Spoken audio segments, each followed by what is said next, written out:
नमस्कार दोस्तों, welcome back to our YouTube channel. मेरा नाम है ज्योति। जैसा कि आप जानते हैं कि मैं आपको इस यूट्यूब चैनल पर विद्या ज्ञान स्कूल के एंट्रेंस एग्जामिनेशन की प्रिपरेशन करा रही हूं। तो आज मैं आपके साथ लेके आई हूं इंग्लिश ग्रामर की क्लास। तो शुरू करते हैं आज की क्लास बिना किसी देरी के। So let's move to our slides. तो शुरू करते हैं आज की आपकी क्लास। आज का आपका टॉपिक है प्रीपोजिशन। अच्छा, प्रीपोजिशन, इसको हिंदी में ना पूर्व सर्ग बोलते हैं। क्या बोलते हैं? पूर्व सर्ग। अब बोलोगे मैम ये तो कभी नहीं सुना। मैंने कहा बिल्कुल नहीं सुना होगा। मैं एग्री करती हूँ इस बात से, क्योंकि जब मैंने अभी पढ़ा है, अब जब मैं खुद पढ़ रही हूँ तब मुझे पता चला है, तो बिल्कुल आपने नहीं सुना होगा। तो ये प्रीपोजिशन होता क्या है? अच्छा, आप बोलोगे इन, एन, एट, जो वर्ड्स होते हैं वो प्रीपोजिशन होते हैं। मैंने कहा बिल्कुल होते हैं। इन हो गया, एट हो गया, ऑन हो गया, ये प्रीपोजिशन वर्ड्स होते हैं। हाँ जी, एग्जाम्पल्स हैं तो प्रीपोजिशन के। प्रीपोजिशन क्या होता है? मैंने कहा प्रीपोजिशन क्या होता है, तो आप बोलोगे प्रीपोजिशन वर्ड होता है या ग्रुप ऑफ वर्ड्स होता है जो नाउन के पहले या फिर प्रोनाउन के पहले किसी चीज का time, place, direction, special relation और इंट्रोडक्शन, यानी कि ऑब्जेक्ट का इंट्रोडक्शन देता है। मैंने कहा अच्छा, मैंने क्या कहना चाहते हो? मैंने कहा सीधे सीधे सिंपल वर्ड्स में बोलूँ, वो नाउन या प्रोनाउन की कोई पोजीशन बताता है। मैंने पोजीशन किस सेंस में?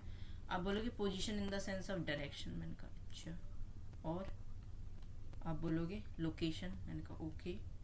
और आप बोलोगे टाइम एक्सेट्रा,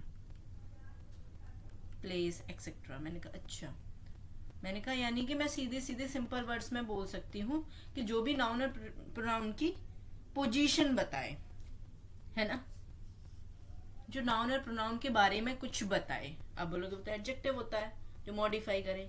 मैंने कहा यहाँ पे मॉडिफाई नहीं कर रहा है, यहाँ उनकी पोजीशन बता रहा है कि उनकी कंडीशन क्या है। ठीक है, उसको बोलते हैं आप प्रीपोजिशन। यहाँ तक क्लियर है? बिल्कुल। आगे चलते हैं। ये जो डेफिनेशन थी वो समझ में आई आपको जो मैंने बोला? ठीक है। अब ये प्रीपोजिशन होता है, कितने टाइप का होता है?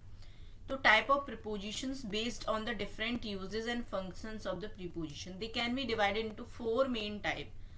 आज मैं आपको 4 टाइप्स पढ़ाऊंगी। ठीक है। तो पहला है आपका प्रीपोजिशन ऑफ टाइम। अच्छा, it is use to show when something is happening, यानी कि टाइम बता रहा है कोई चीज कब हो रही है। To show something when it is happening. When, time के साथ जब भी आप व्हेन का यूज करते हैं, कब, है ना? Okay, so we'll go to the first example. So first example is we will meet on Friday. कब मिलने वाले हैं हम, कब मिलेंगे? तो उसने बोला on Friday, on Friday, on Friday।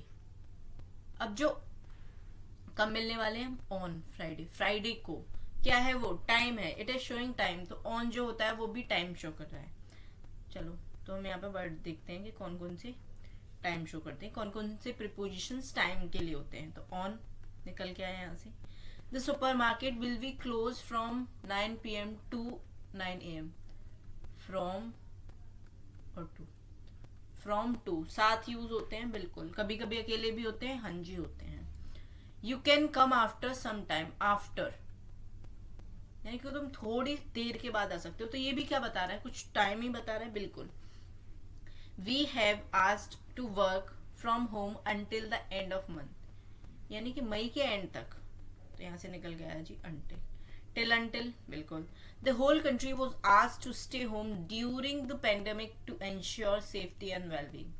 So during is a preposition of time. Okay, during. Is it clear to you guys? On, from, to, after, until and during. These are the some examples given to you. Clear? Okay.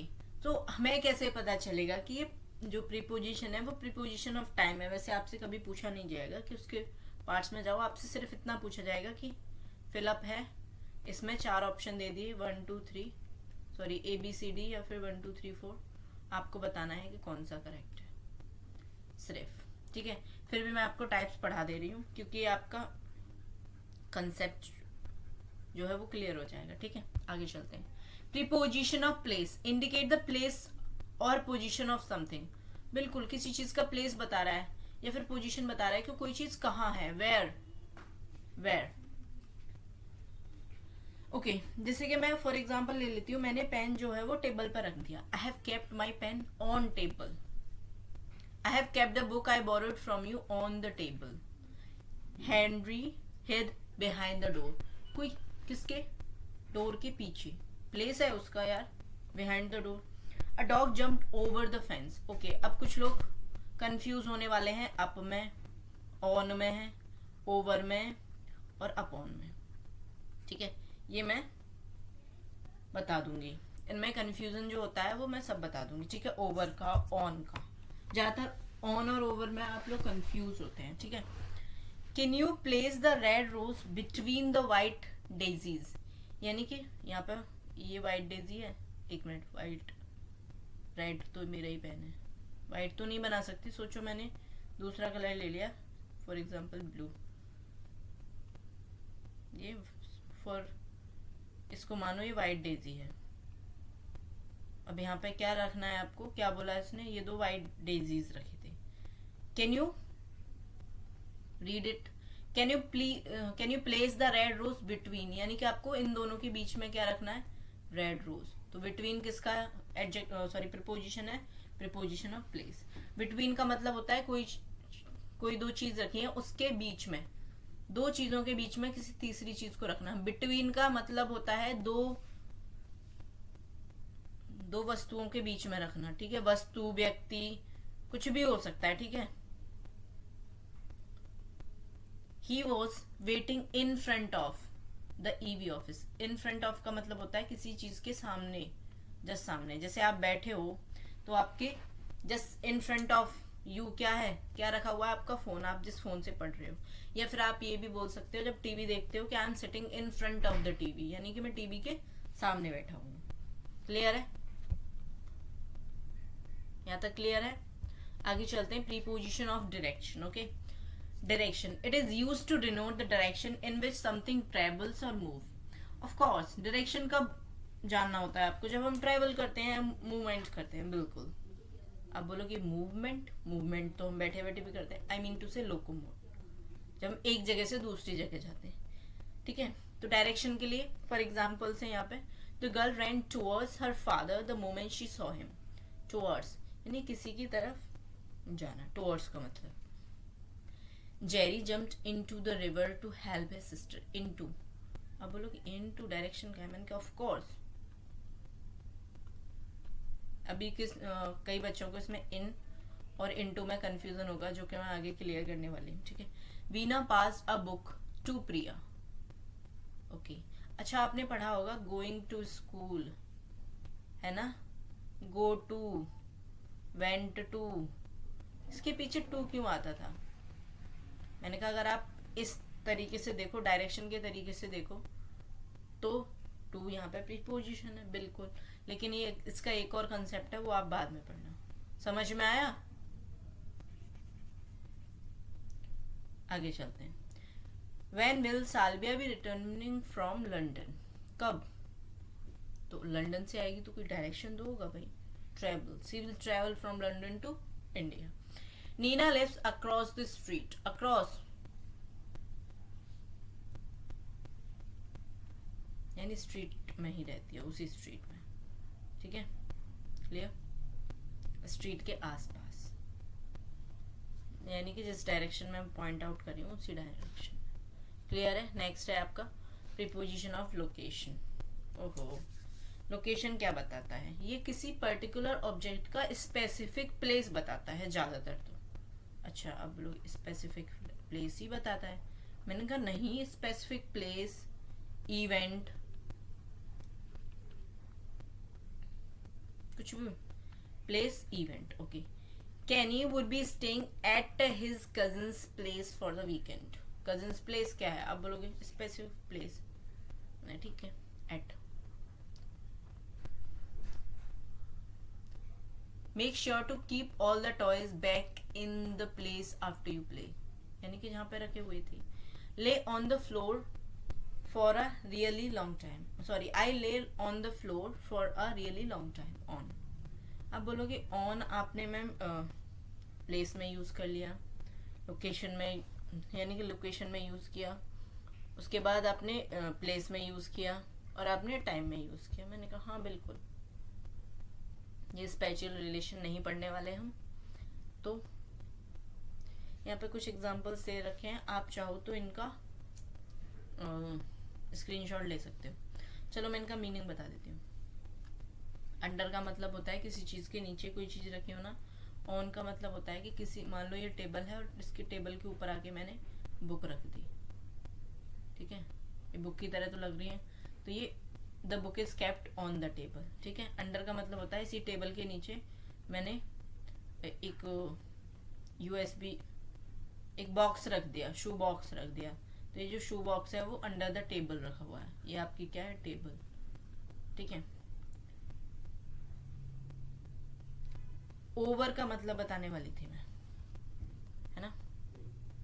Vineet का मतलब भी नीचे ही होता है। Opposite का मतलब कोई आपके दूसरे डायरेक्शन में, बिल्कुल विपरीत दिशा में जो होता है उसको अपोजिट बोलते हैं। यहाँ पे दिशा का मतलब ही नहीं होता, जिसका नेचर आपके विपरीत होता है उसको भी अपोजिट ही बोलते हैं।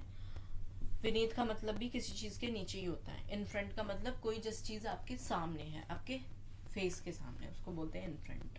अगर दो चीजों के बीच में कोई चीज रखी जाती है, मैं मान लो यहाँ पे बुक रखी हुई थी, ठीक है, यहाँ पे लंच बॉक्स रखा हुआ था और यहाँ मैंने पेन रख दिया, पेंसिल रख दी, तो आई कैन से the pencil is kept between the book and the lunch box. Okay, आगे चलते हैं।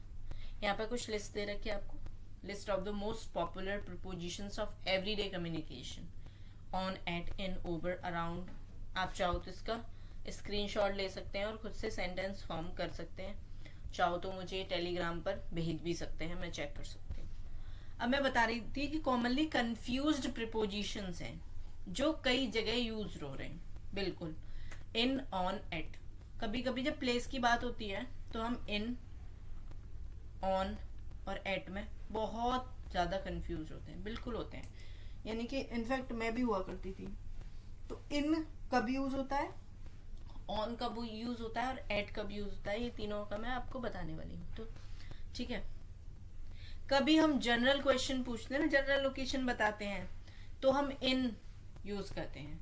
जैसे मैं भी बोलूं आई एम लिविंग इन दिल्ली, तो दिल्ली तो इतनी बड़ी है, मैंने जनरल लोकेशन बता दे, जनरल लोकेशन बताया किसी को कि भाई आई एम लिविंग इन दिल्ली। अब दिल्ली इतनी बड़ी है, एग्जैक्टली कोई मुझे ढूंढ तो नहीं पाएगा, बिल्कुल नहीं। अब मैंने इसी में एक और मॉडिफिकेशन किया, मैंने थोड़ा सा और स्पेसिफिक लोकेशन बता दिया। मैंने बोला कोई मैंने और स्पेसिफिक लोकेशन बता सकती हूँ, बिल्कुल।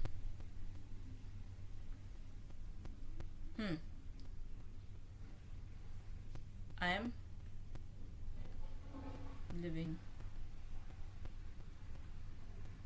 On Park Street in Delhi, ठीक है। अच्छा, ठीक है, पर मेरे फ्रेंड ने मुझे खोजने की कोशिश की, मैं उसको वहां पे भी नहीं मिली। अब मैंने बोला नहीं, आप ऐसा करो कि वहां पे एक पार्क है, कोई भी हो सकता है। फॉर एग्जाम्पल मैंने एग्जैक्ट लोकेशन बता दिया, I will meet you at GTB metro station. क्या ये एग्जैक्ट लोकेशन है? बिल्कुल, कोई भी देख लेगा मेरे को, कोई भी मिल लेगा मेरे से, यानी कि जिसको मैंने एड्रेस बताया उसको बिल्कुल भी परेशानी नहीं होगी मेरे तक पहुंचने में। तो ये होता है इन, ऑन और एट का डिफरेंस प्लेस में। यहाँ पे एग्जाम्पल दे रखा है, for example I live in India.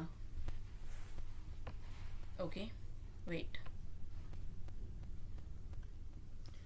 I live in India, we will be staying in a hotel tonight. ठीक है, ये तो था इनका, अब पता नहीं कौन सा, बट हाँ किसी होटल में रुकने वाले हैं, लेकिन इतने सारे होटल्स हैं पता तो है नहीं। तो ये हो गया जनरलाइजेशन, जनरल लोकेशन बताया। अब उसने बोला Lata stays on the 4th floor, यानी किसी भी बिल्डिंग के वो 4th फ्लोर पर रहती है, लेकिन मुझे पता है कि वो दिल्ली में 4th फ्लोर पर रहती है. Okay. The book you are looking for is on the rack, यानी वो रैक पे रखी है, बट कौन सी रैक पे अभी भी इतना नहीं पता, लेकिन मैं बोल सकती हूँ किसी की घर की रैक पे रखी है. बिल्कुल. You can find us at the park, यानी कि जो पार्क है हमारी लोकेलिटी में, वहां मैं आपको मिल सकती हूँ. ठीक है. अब आते हैं प्रीपोजिशन ऑफ टाइम. आप बोलोगे इन, ऑन, एट, प्लेस में भी है, टाइम में भी है. मैंने कहा जी बिल्कुल. अब हम पेन चेंज कर लेते हैं जिससे कि आपको कंफ्यूजन ना हो. ओके. हाँ जी. इन फिर से जनरल टाइमिंग के लिए month, year, centuries, part of days बताता है. ठीक है. जैसे मैं बोलूँ I was born in November. I was born in November, of course. अब ये नवंबर क्या है मंथ, अब मैं बोल सकती हूँ I was born in 2001. ठीक है, बिल्कुल कोई दिक्कत नहीं. तो ये क्या हो गया, जनरलाइजेशन. ठीक है. ठीक है. अब आ जाते हैं ऑन. ऑन कब यूज होता है, जब हम डेट बता रहे हैं, कोई वीक्स बता रहे हैं. ठीक है. For example, all of us will meet on Holi, on Diwali. तो ये आपका स्पेसिफिक डे हो गया. ठीक है.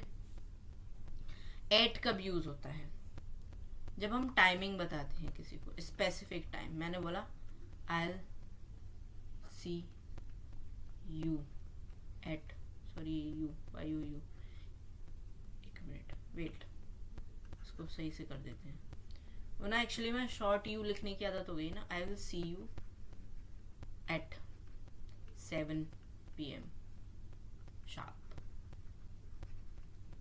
यानी कि मैं तुम्हें करेक्ट 7 बजे मिलूंगा. I wish my brother at midnight, sorry I wish my brother at midnight, यानी कि उसके भाई का बर्थडे था तो उसने मिडनाइट यानी कि 12, रात के 12 उसने उसको विश किया. तो हो सकता है इसको बोलेंगे हम I wish my brother at midnight, यानी कि something that is very specific. Okay. So let's see the example. For example, Dan was born in 2000. Technological development in the field of science and medicine reached its zenith in 21st century. यहाँ पे जो zenith word होता है ना, उसकी ये होता है किसी चीज की पीक. ओके.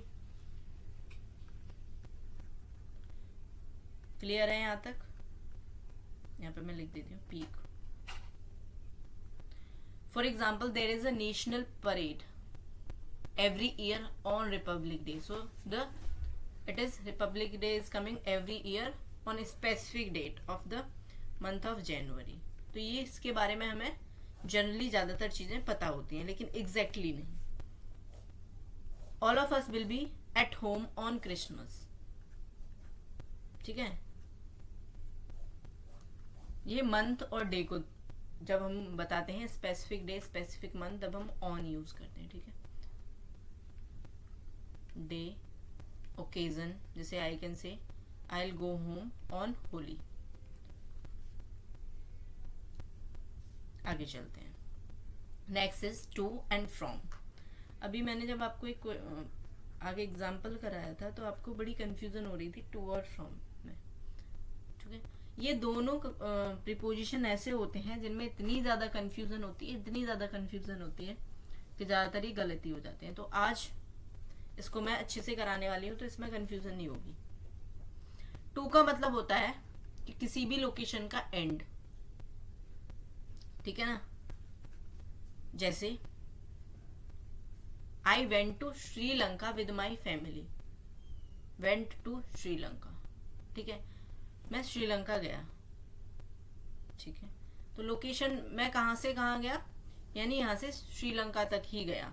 तो मेरा फाइनल डेस्टिनेशन क्या था, फाइनल जो डेस्टिनेशन था वो था श्रीलंका. अच्छा.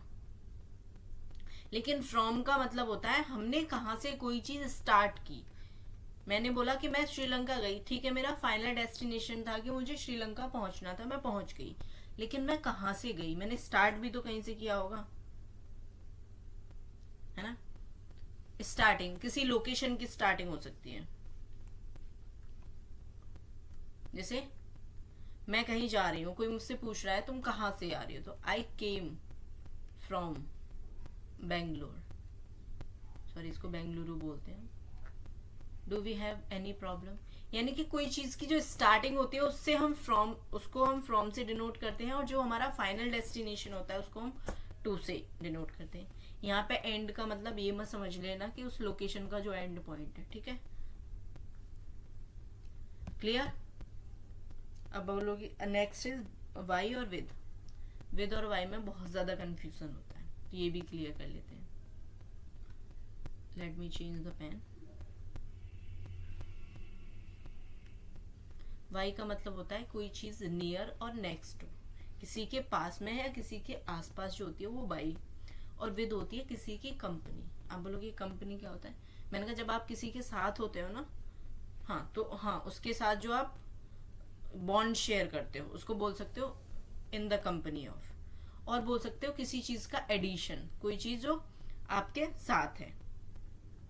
फॉर एग्जाम्पल अभी मैं बाई का बता रही हूँ, बाई का बताऊंगी नियर और नेक्स्ट टू में, तो कैसे यूज करते हैं एग्जाम्पल देते हैं, एक मिनट।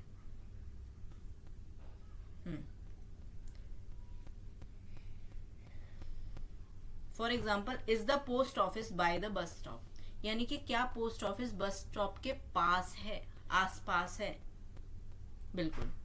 और जिसे मैं बोलूं I went to Chennai with my friend, तो मैं उनके साथ गई, उनकी यानी कि group of people, I enjoyed their company, ठीक है। कंपनी का मतलब यहाँ तो होता है companionship, okay. Next is a given time और not a letter then, by जब होता है वो किसी गिवन टाइम के लिए होता है, जैसे कभी आपसे कोई टाइम पूछता है तो वो ये नहीं बोलेगा कि तुम्हारी घड़ी में, वो क्या बोलेगा सीधा सा, what is the time by your watch now, यानी कि तुम्हारी घड़ी के द्वारा कितना टाइम बताया जा रहा है। आप अगर इसकी हिंदी करोगे तो ये ऐसे होगा, तो कोई आपसे टाइम पूछ रहा है या फिर किसी ने आपको टाइम दिया, कोई गिवन टाइम है कि इस टाइम में आपको पहुंचना है, तो मैं क्या बोलूंगी, you have to reach the MP theatre by 8:30 PM, यानी कि इस समय तक आपको पहुंच जाना है, आप इसके बाद नहीं जाना, इससे पहले पहले ही जाना है, इसका मतलब ये होता है। यानी कि जो टाइम है उसके बाद नहीं, नॉट लेटर देन, यानी कि उससे पहले पहले ही पहुंच जाना है। जैसे कभी कभी आपको जब डांस क्लास के लिए बुलाया जाता है, तो जैसे आपके फंक्शंस होते हैं तो क्या बोला जाता है कि you have to reach to the MP theatre और जो भी आपकी डांस क्लास है बाय 7 AM, यानी कि इससे पहले पहले ही पहुंचना है, इसके बाद नहीं जाना, ठीक है। इसको मैं रब कर देती हूँ। अब यहाँ पे विद का यूज कैसे होता है, बिल्कुल किसी चीज को हम ऐड कर रहे हैं, यानी कि किसी चीज का एडिशन कर रहे हैं। फॉर एग्जाम्पल मैं बोलूं would you like to have tea with breakfast, अच्छा अब मैं ऐसे बोल सकती हूँ जैसे कि तुम ब्रेकफास्ट के साथ चाय लेना पसंद करोगे, के साथ, अगर हिंदी में देखो तो इसको ऐसे बोल सकते हैं। तो यहां तक क्लियर है आपको। हाँ तो मैं क्या बोल रही थी कि बाई का एक और फंक्शन होता है, आपने एक्टिव पैसिव पढ़े होंगे शायद, मुझे लगता है यहाँ तक ज्यादातर बच्चों ने पढ़े होंगे। तो कोई ये क्या होता है, डूअर, किसी चीज का डूअर कौन होता है, जो काम को करता है, डूअर को भी डिनोट कर देती है। जैसे जब एक्टिव पैसिव में हम जो सब्जेक्ट होता है उसको ऑब्जेक्ट बनाते हैं ना, तो वो सब्जेक्ट वहां से उठ के क्या बन जाता है, ऑब्जेक्ट, तो अब वो क्या हो गया, डूअर हो गया। जैसे the book is written by Meera, ठीक है। आप बोलोगे मीरा ने तो नहीं लिखी, सुधा मूर्ति कर देती हूँ यहाँ पे, ठीक है। The book is written by Sudha मूर्ति।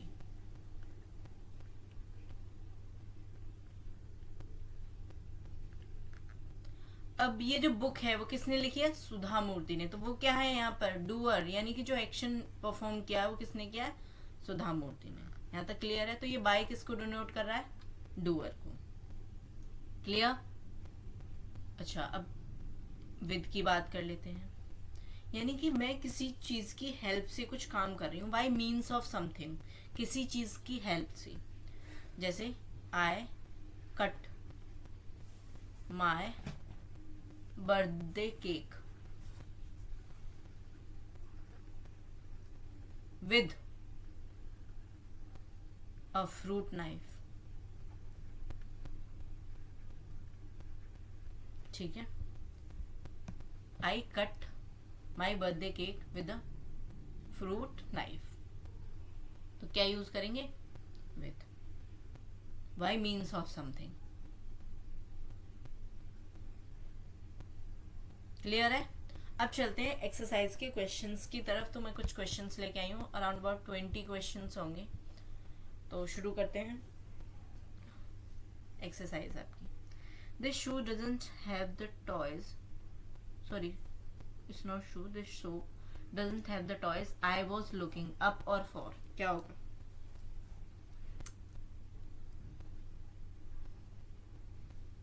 तो इसका आंसर होगा this shop doesn't have the toys I was looking for. Up, over, upon, इसमें मैंने आपको बता दिया। हाँ, ऑन और ओवर में मैं थोड़ा सा आपको यहाँ पे ब्रीफ कर देती हूँ। ऑन और ओवर में ज्यादातर लोगों को कंफ्यूजन होती है।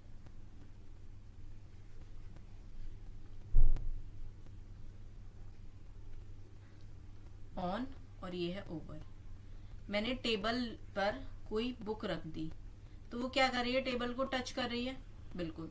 तो मैं लिख सकती हूँ the book is kept on the table. The book is on the table भी बोल सकती हूँ और केप्ट ऑन द टेबल भी बोल सकती हूँ। ठीक है, कोई दिक्कत नहीं है यहाँ तक। लेकिन ओवर, अब जैसे यहाँ ये टेबल है और छत का जो सीलिंग फैन है वो बिल्कुल इसके ऊपर है, तो मैं क्या बोल सकती हूँ? The fan is over the table, यानी कि वो टेबल से टच नहीं हो रहा है लेकिन उसके एग्जैक्ट ऊपर है। The fan is over the table, fan is over the table. यहाँ पे ये ध्यान रखना, मैं सीलिंग फैन यानी कि जो छत वाला पंखा होता है ना उसकी बात कर रही हूँ। ठीक है, the fan is over the table. अब कभी कभी क्या होता है, जब हम बाहर निकलते हैं, बाहर तो निकलते ही हैं खैर, तो पक्षी जो होते हैं या फिर जो बटरफ्लाइज होते हैं, कभी कभी मॉस्किटोज जो हमारे सिर के ऊपर उड़ते हैं, तो हम क्या बोलेंगे? The mosquitoes are hovering over my head. बैठे नहीं है वो आके, वो तुम्हारे सिर के ऊपर से उड़ रहे हैं। ठीक है, क्लियर है यहाँ तक?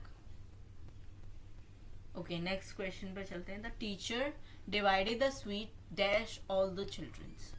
अच्छा, मैंने आपको बिटवीन और अमंग का कंसेप्ट बताया था। बिटवीन में क्या होता है? The teacher divided the sweet dash all the children. तो मैंने आपको बिटवीन और अमंग का कंसेप्ट बताया था। बिटवीन मैंने बताया था जब दो चीजों के बीच में कोई चीज रखी होती है तो होता है बिटवीन। अमंग क्या होता है? अमंग होता है, मान लो ग्रुप ऑफ 40 स्टूडेंट, यानी कि 40 बच्चे हैं, उसमें से हम किसी एक को बोलें,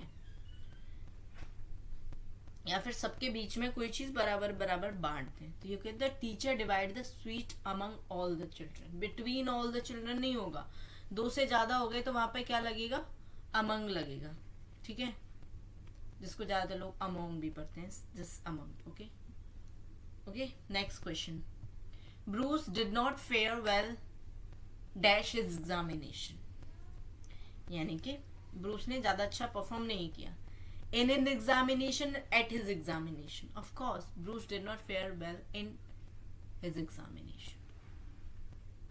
The dog is grateful dash to its owner. The dog is grateful to its owner or for its owner? Of course, to its owner, not for नहीं. ठीक है, My brother's anniversary is dash 5th November. आप बताओगे इसमें in आएगा या on आएगा? आप बोलोगे जनरल टाइम के लिए तो इन आता है, लेकिन ये तो स्पेसिफिक टाइम है। मैंने कहा ऑफकोर्स स्पेसिफिक टाइम है तो क्या आना चाहिए, my brother's anniversary is on 5th November. The boy dashed the store in a quite young. The boy dash the store is quite young. जो बच्चा स्टोर पर है, आप बोलोगे यहाँ तो लोकेशन की बात हो रही है, प्लेस की बात हो रही है। मैंने कहा हाँ जी, लोकेशन कैसा है, आप बोलोगे बिल्कुल स्पेसिफिक है, जस्ट स्पेसिफिक। मैंने कहा एट आएगा ऑन आएगा, आप बोलोगे ऑन तो नहीं आएगा क्योंकि बिल्कुल स्पेसिफिक है। At the store, the boy at the store is quite young. Mahatma Gandhi was born dash 2 October. आप बोलोगे मैम क्या ही करना है इसमें, ऑन 2 अक्टूबर। मैंने कहा ठीक है, नेक्स्ट पे चलते हैं। नेक्स्ट क्वेश्चन आपका 8th question, Rupert is fond dash muffin. यहाँ पे बताइए फॉन्ड ऑफ या फॉन्ड ऑफ। आप बोलोगे मैम इसका मतलब होता है कोई चीज बंद कर देना। मैंने कहा अच्छा। मैंने कहा कैसे पता आपको, कि स्विच ऑफ। मैंने कहा अच्छा। मैंने कहा ये वाला ऑफ तो नहीं होगा, बेशक चाहे मुझे इसका मतलब नहीं पता, तो कौन सा ऑफ होगा, फॉन्ड ऑफ। ये ऑफ यूज नहीं होता, ठीक है, ये ऑफ प्रीपोजिशन नहीं है, ठीक है, ध्यान रखना इस बात को। Clear clear. Next question is the dog jumped dash the sofa. In the sofa, on the sofa. आप बोलोगे प्लेस है सोफा, तो डायरेक्शन इन द सोफा तो होगा नहीं, तो क्या होगा, dog jumped on the sofa. Sofa के ऊपर, ये सोफा है, देखो मुझसे बनाना है, रहने दो मैं नहीं बना रही ना। कल को मुझे ही आर्टिस्ट का अवार्ड मिलेगा और मुझे ही बुला लेंगे, फिर आपको पढ़ाएगा कौन, है ना। The dog jumped on the sofa. Okay clear. Next, अरे रे, हमडी डम्टी सेट डेस a wall, on a wall, at a wall. अब क्या आपको पता है कौन सी वॉल है, नहीं। Humpty Dumpty sat on a wall. Clear. अरे ये तो पोएम भी पढ़ी होगी आपने, Humpty Dumpty sat on a wall. The police officer is dash the station. The police officer is dash the station. आप बोलोगे एट द स्टेशन और ऑन द स्टेशन। मैंने कहा भाई किसी स्पेसिफिक पुलिस ऑफिसर की बात हो रही है तो एट द स्टेशन। अगर हमें नहीं पता किसी स्पेसिफिक की नहीं हो रही तो ऑन द स्टेशन, तो यहाँ पे आएगा आपका at the station. Okay. The sun will not rise dash 6 o'clock, since 6 o'clock और बिफोर 6 o'clock, यानी कि 6 बजे से पहले नहीं होगा यार। सिंस क्या होगा, 6 बजे से नहीं होगेगा, ये थोड़ी ना होता है।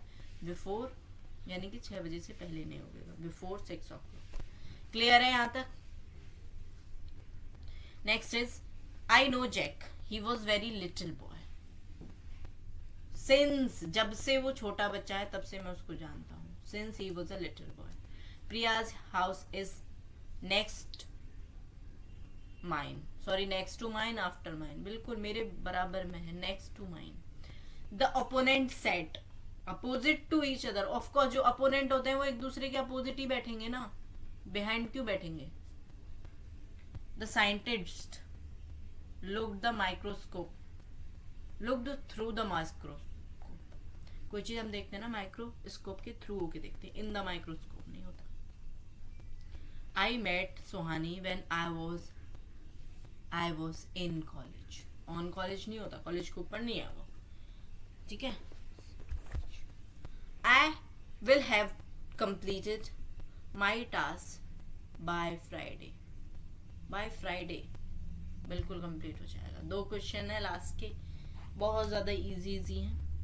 There is a rift among 2 kids या बिटवीन 2 किड्स। आप बोलोगे 2 है तो क्या होगा, बिटवीन, बिल्कुल। रिफ्ट यानी कि लड़ाई चल रही है दोनों के बीच में, बिटवीन 2 किड्स।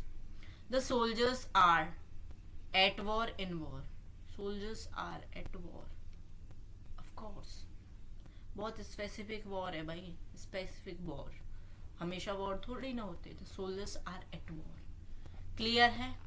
तो ये थी आपकी आज की क्लास, मिलते हैं अगली क्लास में। तब तक के लिए हमारे चैनल पर बने रहिए, हमारी वीडियोस को लाइक कीजिए, शेयर कीजिए, चैनल को ज़्यादा से ज़्यादा सब्सक्राइब कीजिए।